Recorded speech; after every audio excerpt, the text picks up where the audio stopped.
بسم اللہ الرحمن الرحیم الصلاۃ والسلام علیک یا سیدی یا رسول اللہ وعلی آلہ و اصحابہ یا سیدی یا رحمۃ للعالمین۔ ہمارا آج کا مسئلہ یہ ہے کہ جو اقامت نماز کے لیے کہی جاتی ہے اس اقامت کو کھڑے ہو کر سننا،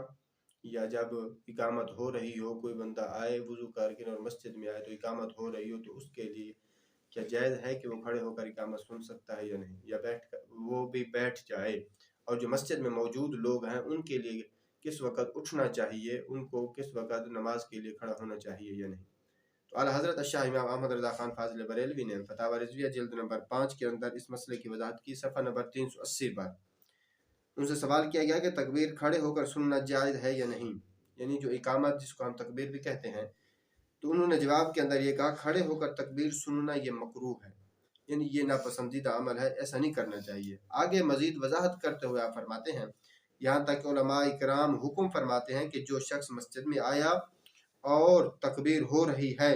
وہ اس کے تمام تک کھڑا نہ رہے، یعنی اگر میں مسجد میں کوئی انسان حاضر ہوتا ہے، مسجد میں آتا ہے تو مکبر کھڑا ہو کر اللہ اکبر کہہ رہا ہو، تو علماء اکرام نے یہ حکم بیان فرمایا ہے کہ وہ جب مسجد میں داخل ہو تو اسی وقت بیٹھ جائے، کھڑے ہو کر اسے پوری تکبیر کو سننا یہ مکروہ ہے، یہ جائز نہیں ہے۔ آگے کیا فرماتے ہیں بلکہ بیٹھ جائے یہاں تک کہ مکبر حی علی الفلاح تک پہنچے، اس وقت کھڑا ہو جائے۔ تو اس مسئلے سے ہمیں دو باتیں بظاہر واضح ہوتی ہیں جو ہمیں معلوم ہوتی ہیں۔ پہلی بات وہ یہ ہے کہ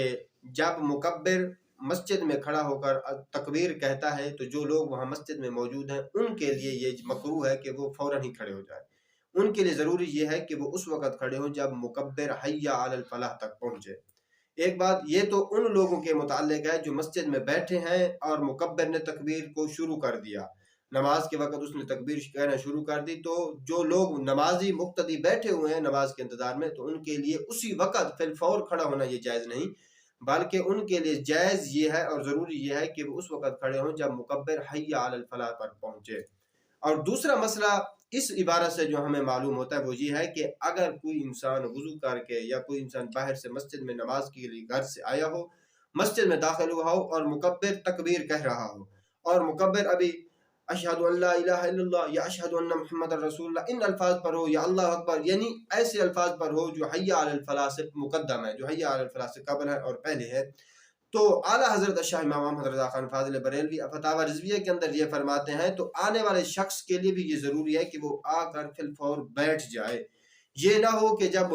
تک مکبر تکبیر کہتا رہے وہ بھی کھڑا ہو کر سنتا رہے، کھڑے ہو کر سننا ہی اس کے لیے جائز نہیں ہے۔ جب جیسے بھی وہ مسجد میں انٹر ہوا، مسجد میں داخل ہوا، تو اعلیٰ حضرت فرماتے ہیں وہ آ کر بیٹھ جائے اور اس کو غور سے سنے اور حی علی الفلاح پر کھڑا ہو جائے۔ بعض اوقات یہ ہوتا ہے کہ لوگ جو ہے نا اللہ اکبر کہنے کی وجہ سے جب مکبر اللہ اکبر کہتا ہے یا اشہد ان لا الہ الا اللہ، یعنی جن کو علم نہیں ہوتا نا تو پھر وہ کھڑے ہو جاتے ہیں، تو ایسا نہیں کرنا چاہیے۔ سب سے پہلے جو مسائل ہیں شریعت کے ہمیں وہ سیکھنے چاہیے، اگر لا علم ہیں ہم ان سے تو ہمیں کم سے کم کسی عالم سے، کسی مفتی سے، کسی جاننے والے سے بھی اس مسئلے کی دریافت کر لینی چاہیے۔ تو ہمارے جو مسئلے اس مسئلے میں جو ہمیں دو مسئلے معلوم ہوتے ہیں وہ یہ، مقتدی جو مسجد میں موجود ہوں وہ بھی حی علی الفلاح پر، مکبر جب حی علی الفلاح کہے پڑھے تو اس وقت کھڑے ہوں گے، اور جو دوسرے مقتدی جو بعد میں آئے اور مکبر تکبیر شروع کر چکا ہو تو ان کے لیے بھی یہ ضروری ہے کہ وہ بیٹھ جائیں، اور جب مقتدی مکبر حی علی الفلاح پر پہنچے تو وہ کھڑے ہو جائیں۔ اللہ سے دعا ہے اللہ ہم سب کو ان پر عمل کرنے کی